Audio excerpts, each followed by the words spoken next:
Hello.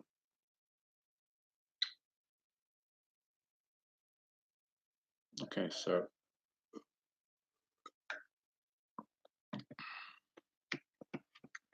just having a peanut butter sandwich and some water and looking at my dorky haircut.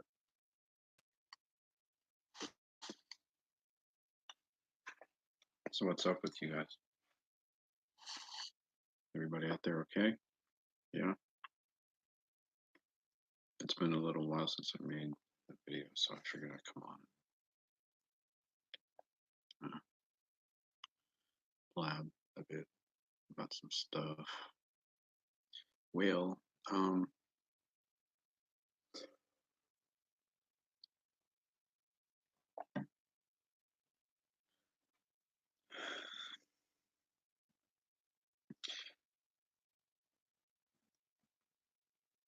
it's some interesting stuff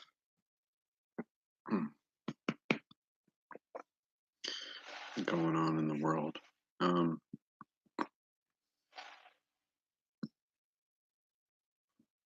Hello, New Hampshire. Live free or die. I have to ask you, as a New Hampshire resident, what would you do if there was a future government that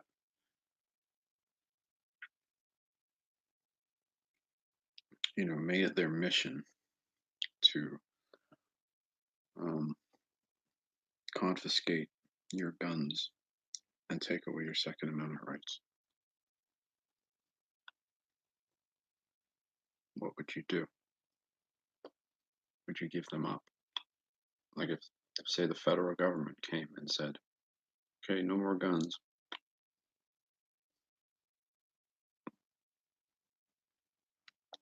and if the president of that government was, the grandchild of Martin Luther King Jr., what would you do? I have to ask you because I really think that's what we're being geared up for in probably 2028. Would you say, okay, President King, you can have my guns because your grandfather got shot because he was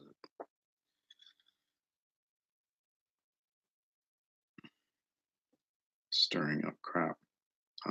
Not that I disagree with everything that Martin Luther King stood for, but I mean, we all know he was no saint.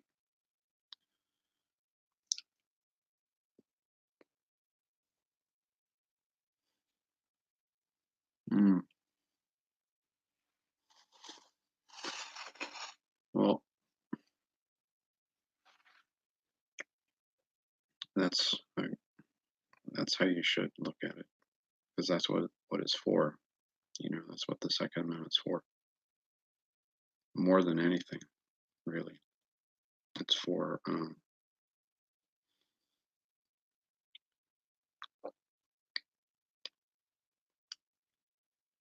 well, it was a reaction to, I mean, you know what it's all about. It was a reaction to the British government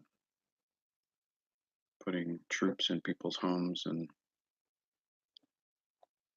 armed troops in civilians' homes and all that stuff. So imagine if very own United States government did try to do the same or similar kind of thing.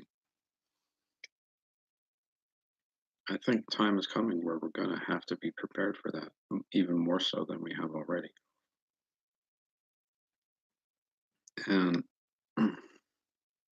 that's another promise I can make if I end up being president. I will make sure that the people are prepared for something like that. There's absolutely no way I would want to confiscate guns. In fact, I don't think we have enough guns. Having grown up in New England, and lived and been to other parts of the United States and indeed other parts of the world where there are fewer guns, I know what it's like to not feel as safe because um, people don't, there's not as many guns, or there are even, you know, I've been to places where there is gun control, like European countries. Um, mm,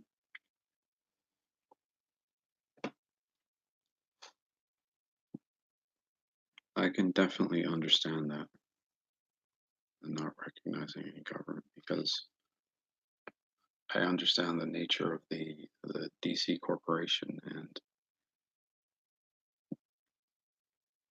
you know what our presidents are swearing an oath to and what Congress is trying to uphold, which I'm not about that at all. I'm about 1776 government, 1789 Constitution as it stood back then before it was usurped and replaced by a foreign corporation. Hmm.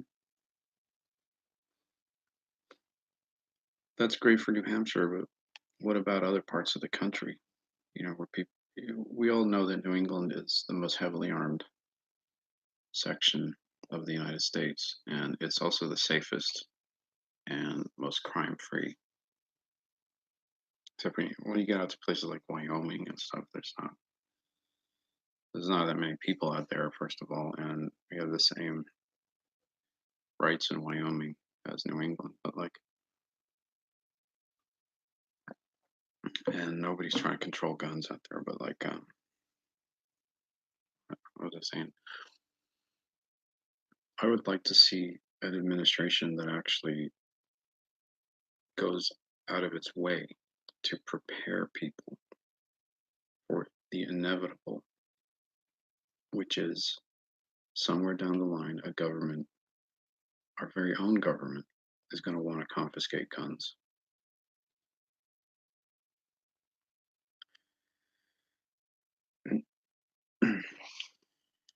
I don't like that. I definitely don't like that because, I know the history. I know what gun confiscation leads to. Uh, I've studied world history. I know what happened with Stalin. I know what happened with Hitler. Um,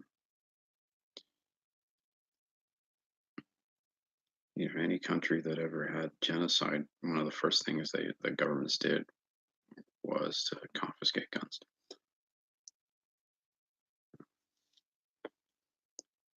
Yeah, you're right. Northern New England is pretty different, but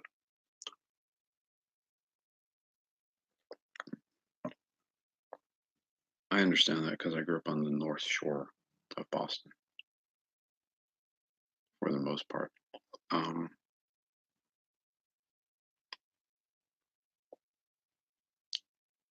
mhm,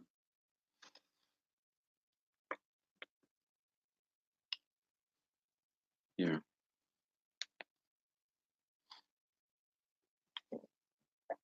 I love and appreciate that about New Hampshire and Maine especially, and like even like northern Massachusetts. There's not much of northern Mass, but like when you get north of Boston, it's kind of like New Hampshire, at least up here. There's not many like libtards, and it's a lot of patriots and good people. Hmm. So you know them, but and there's hardly any crime, any violent crime. It's really quiet. um, but my concern is for people in places like California and Washington State, Oregon, uh, like libtard states where they don't know anything and they just go along with what the government tells them. Um,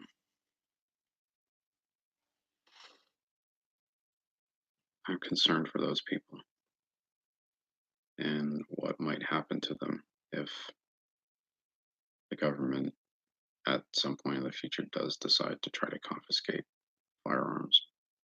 How are those people going to defend themselves? So, what I want to do is if I do become president, I'm going to look at the Second Amendment as a civil right, which it is. It's in our Bill of Rights, so it's a civil right.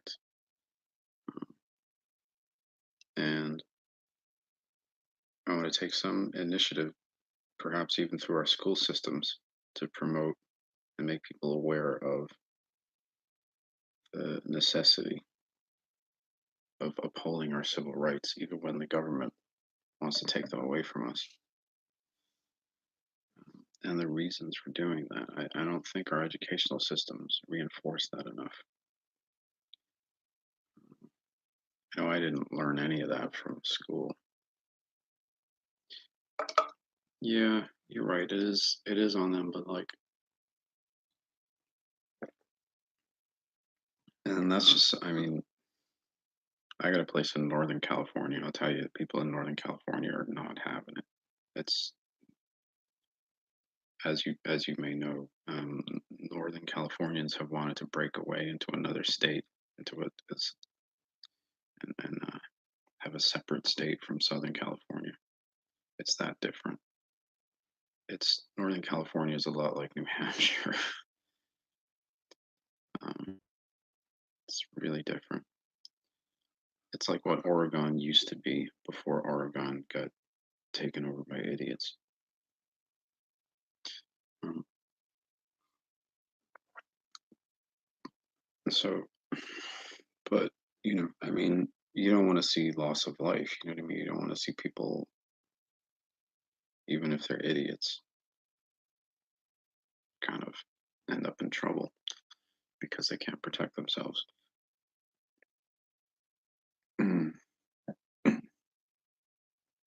Yeah, Montana's great. Um, yeah, I like Montana people.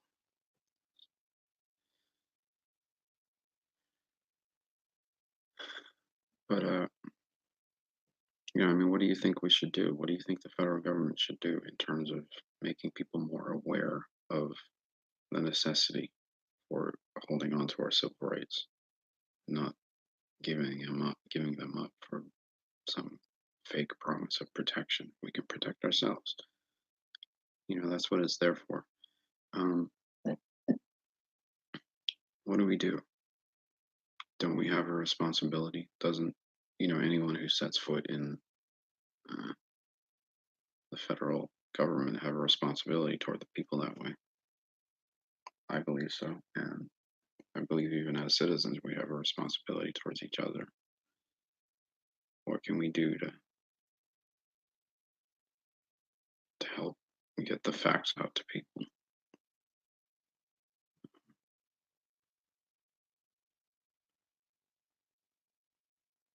and make sure that they're not going to be in danger? hmm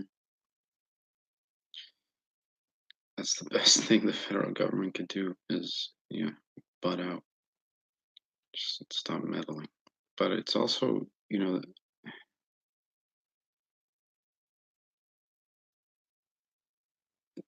has obligations, though, I think, towards people, not a responsibility to meddle, but like an obligation towards, you know, making sure that people are not screwed with as well. Um, education, for instance, is I mean, although that's decided upon by the states, it's ultimately the responsibility of the federal government to fund, and our educational programs have been directed by the federal government, whether we like it or not, for a long time now,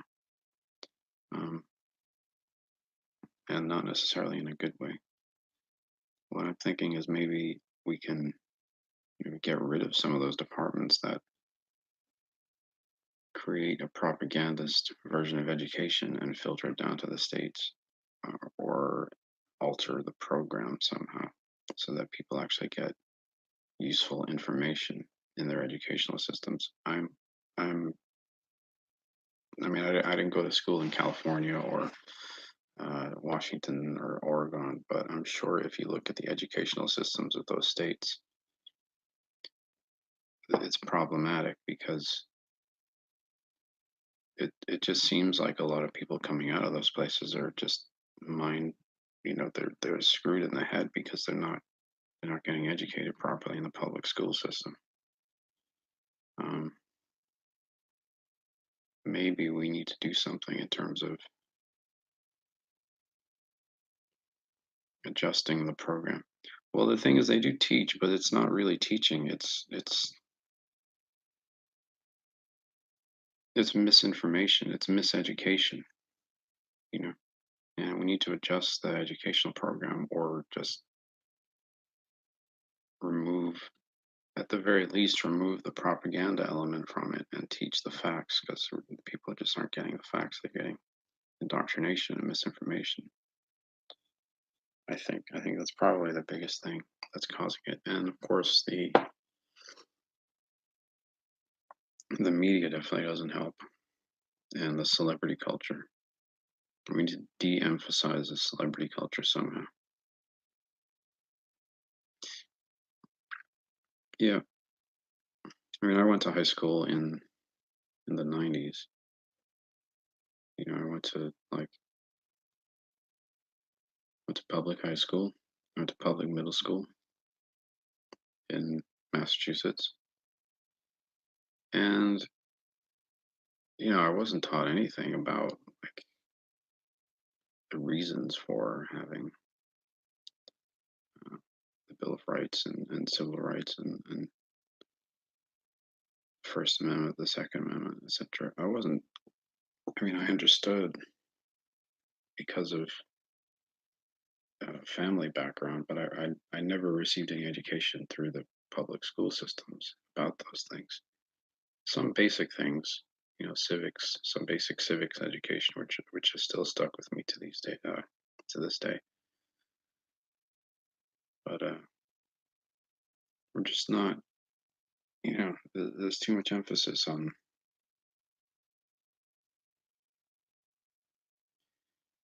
the wrong things, I think, in our educational system, and uh, the basics need to be brought back into the picture.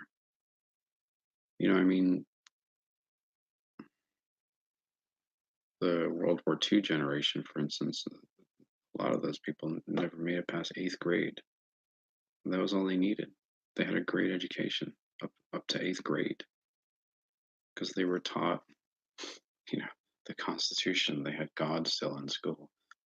They learned the Bible, a lot of them. Um, they were serious and they didn't mess around. And then like the hippies just threw all that out the window and tried to make their kids into idiots as well. And they've succeeded with a lot of their kids are just morons, like millennial people, people my age and younger, even a lot of the Gen X people. They're morons, and they think they're really smart and have it all figured out because the universities that they paid to go to and whatnot blew smoke up their rear ends for 4 or 5, 8 years, and made them think that they were so clever for wasting all that time and money in a classroom. Whereas, older generations, they had it all figured out by eighth grade. They knew how to do practical things. They knew how to defend themselves.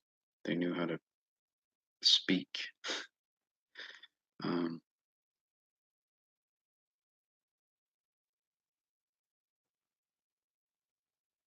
I know I started a campaign. I'm campaigning right now. I mean, I've got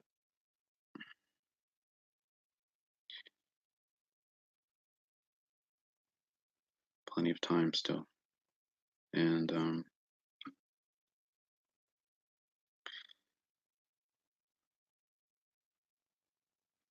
the biggest problem that I'm uh, encountering is the funding, really. And that's I think gonna work itself out before very long. So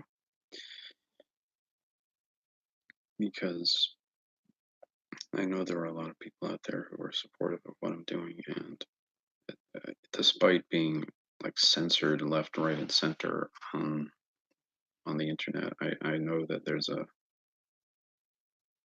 lot of people out there uh, interested in what I'm saying and who want to support what I'm doing. So I think it's just really a matter of time before the funding comes in so that I can, you know, put put myself out there more and reach more people. And of course, get on the ballot, which is to me a major expense. I mean, I'm not some like rich kid or rich guy. I've been a minister for the last 20 years now. So, mm, yeah, I can understand being discouraged for sure, or even giving up. Sometimes you just kind of that happens, but you know, I think if we get the right people in office and make sure that they're working with the, especially with the brains and knowledge that they have, we can really re-engineer things and make sure that it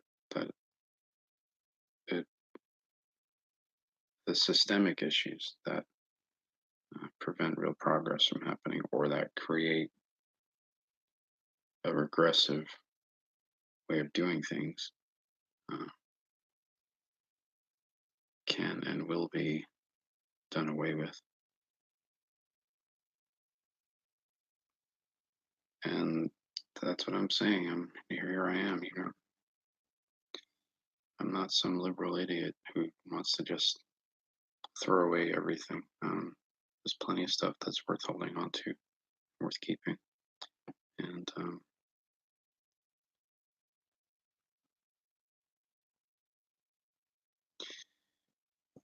we have to try, at least, you know, we're obligated to each other and to what we've inherited. To We're obligated to value that and show that we value it because we would have nothing without what came before us. So, and they showed us the way. We just have to do it and help others to to see it.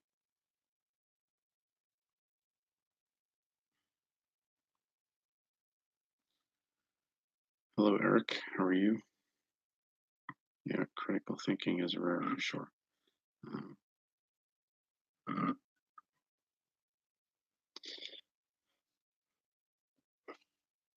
but you know, if you're talking about actually getting out on the road and hitting different cities and towns and everything, I'm probably not going to be doing that until Trump gets reelected, which it's obvious that he's going to be reelected. I think that's pretty much no doubt that that's going to happen.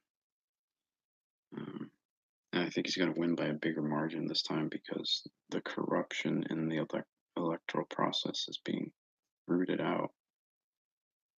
Um, all the vote tampering that has happened for the last who knows how long with electronic voting machines and whatnot. It's being worked out. I'm sure of it. And I think you're going to be really surprised. You're going to see states like California go red. You're going to see states like Massachusetts go red. Um, you might not realize in New Hampshire, but Massachusetts is not a blue state. It's a minority of people in Massachusetts that are Democrat voters. Um, when it comes to the governor, Massachusetts has had very Republican governors in recent history. I mean, Mitt Romney was the governor, Bill Weld. These are hardcore right wingers. Um, But when it comes to some reason, when it comes to the Electoral College, it goes blue, strangely, for some weird reason that nobody really knows why. And I guarantee you California is the same way, if not for all the illegal aliens voting in California and dead people and, you know, Republican votes not being counted properly and this kind of thing. I guarantee you that California is a Republican state. I mean, Arnold Schwarzenegger was governor of California. That should really show you how how Republican California is. That doesn't show anything to you. I don't know what will. I mean, look at Arnold Schwarzenegger. He is not a liberal by any stretch of the imagination. He's a brilliant man, a smart man,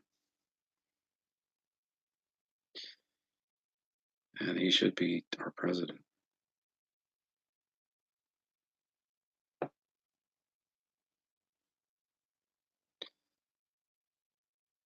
So, yeah, you're right. I know.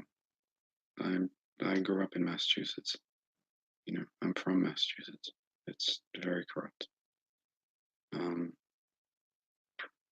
I can't even begin to explain to you the level of corruption that I've encountered just as an ordinary citizen in Massachusetts. It's like it would make your head spin, I think. So, yeah. And the thing is, I don't think that some people there are just so dumb that I don't think they even realize that they're corrupt. I'm not in Massachusetts right now. I moved out of Boston area. I moved out of Massachusetts in the early 2000s. I moved to Pennsylvania. So, um, much nicer. I like Pennsylvania. And then I bought a place in Texas and a place in Wyoming and a place in California, Northern California, not Southern California, the nice part. So, um, and I still have all those places. I have my wife's family are from Pennsylvania, um, but we have places in Texas, Wyoming, and California, but we're East Coast people, really.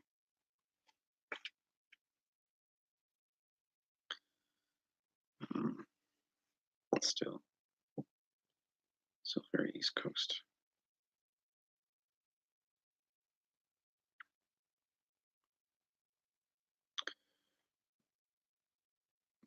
Yeah, so um,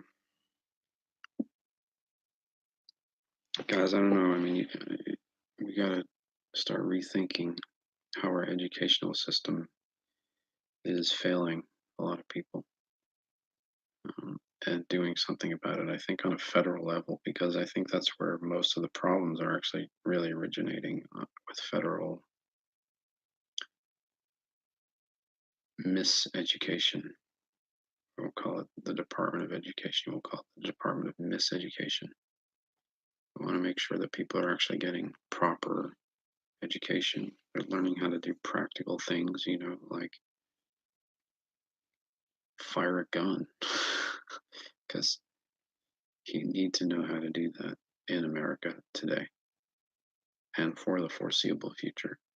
I mean, we can't just hire a zillion cops and military people to keep everybody safe all the time. We got to put some responsibility on the citizens. You know, where it used to be, where it still is, and some people, plenty of us realize that that's where the real responsibility for protection and defense of our civilization lies. But we need to re-emphasize that, I think, through the educational system. So maybe firearms training in school, maybe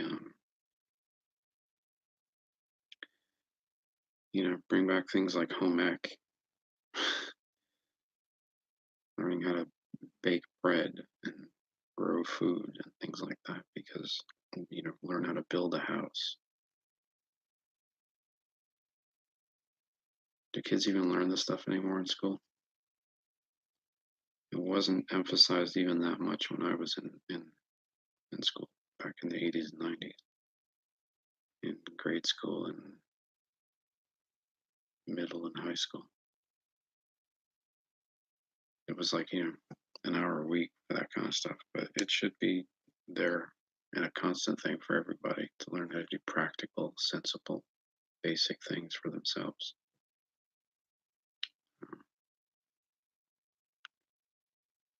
And, if everybody knows how to defend themselves, there will, as you know, Gang of Four from being a New Englander, everybody in New England knows how to fire a gun. And, states like Maine, practically everybody has one in their house. You know that there aren't any mass shootings going on up there. Places where there are heavily armed civilian populations don't have mass shootings. So we can stop these mass shootings by teaching our people how to protect themselves and protect each other, and view themselves as part of a community rather than competing with each other, being divided and conquered. That's what they want us doing. They want us divided, they want us conquered, they want us black versus white, Republican versus Democrat, rich versus poor, native born versus immigrant.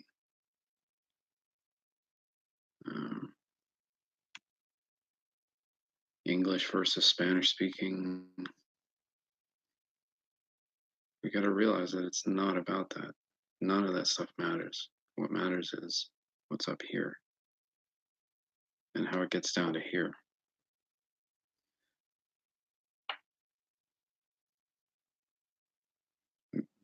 Man versus women. It's another one. Male versus female. Always trying to divide men and women from each other as well. Mm-hmm.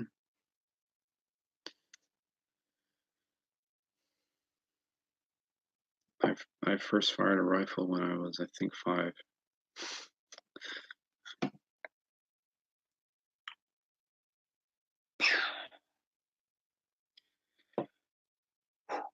Exhale. I'm left-handed, so pull with my left hand. But yeah, I had a rifle that was like up to here. Fired a rifle that was like 2 feet taller than me. But it's once you learn how to do that, you're so much more empowered, and you realize like you have the power. You don't need to be dependent, and people in a lot of places are not learning that. They're being taught the opposite because of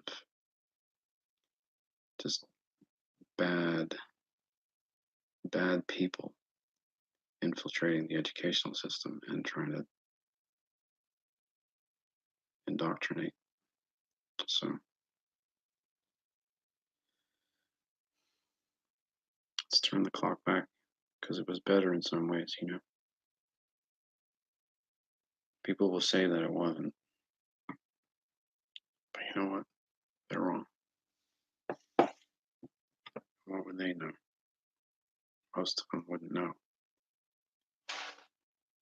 They don't know anybody who was alive back then, or a lot of them, are a lot of these people come from like other countries who don't have the same freedoms and rights that America does. So They're leaving places with no civil rights to come to America and tell us to give up our civil rights. So,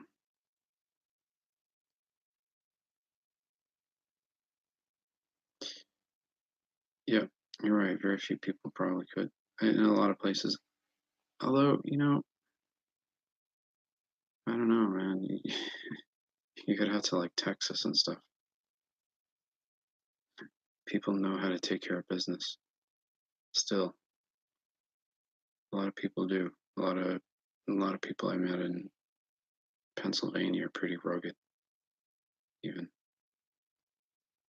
it's not it's not that there aren't people who don't know how to do stuff. It's just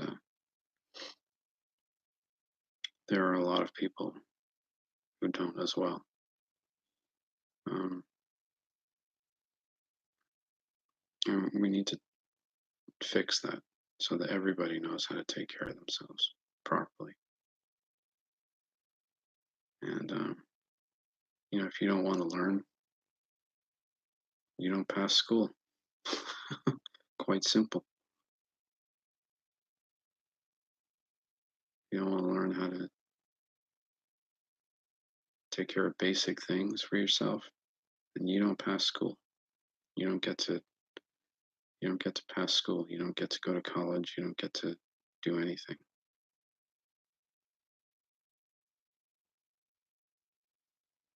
That's how it should be, you know? I mean, there are idiots who, like morons, literally, and I've met plenty of them who, you know, somehow made their way through elementary, middle, and high school and got into good colleges, probably because of money somehow.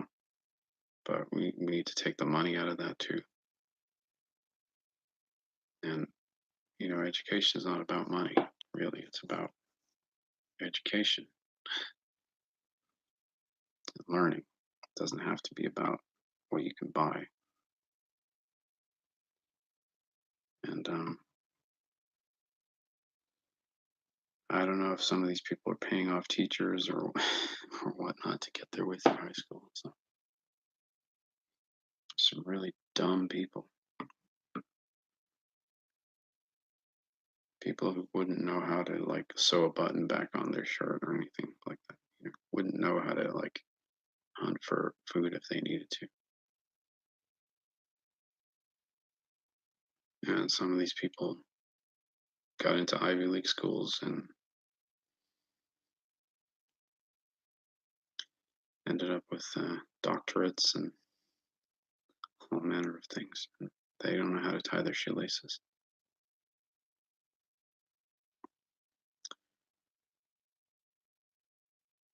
Yeah, that's not right. So,